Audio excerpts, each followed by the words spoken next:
Opo, with sardinas ang ating ulam ngayon, guys.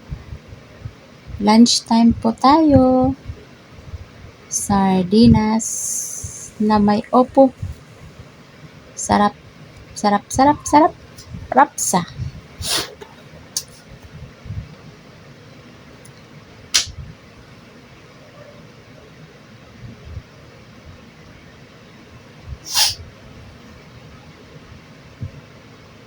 Ano po yan? Yung ano ng sardinas.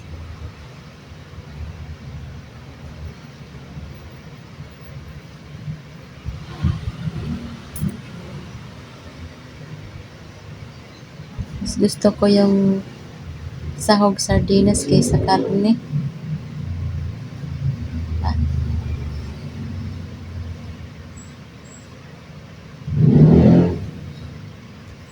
Ayan.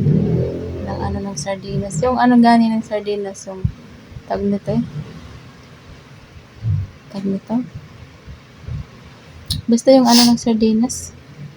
Hindi ko maisabi kung ano yun.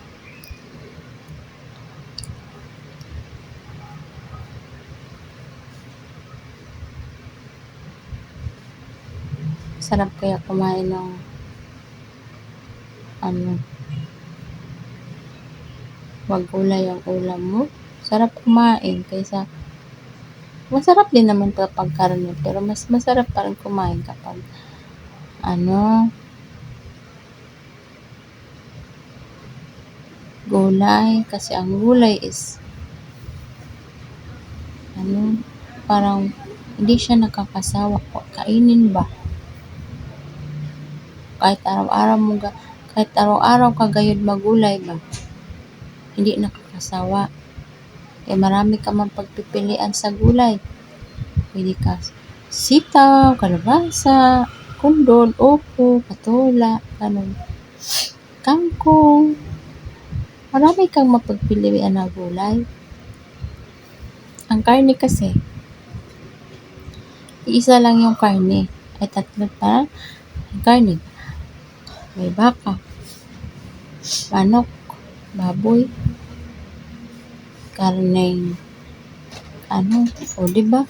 Karneng baka, karneng baboy. O, mas maganda pa rin ang gulay. Pero kung ano man anandan dyan sa pagkainin, kainin na lang kay biyaya man ito. Diba? Isa naman wala kang kakainin. Thank you for watching.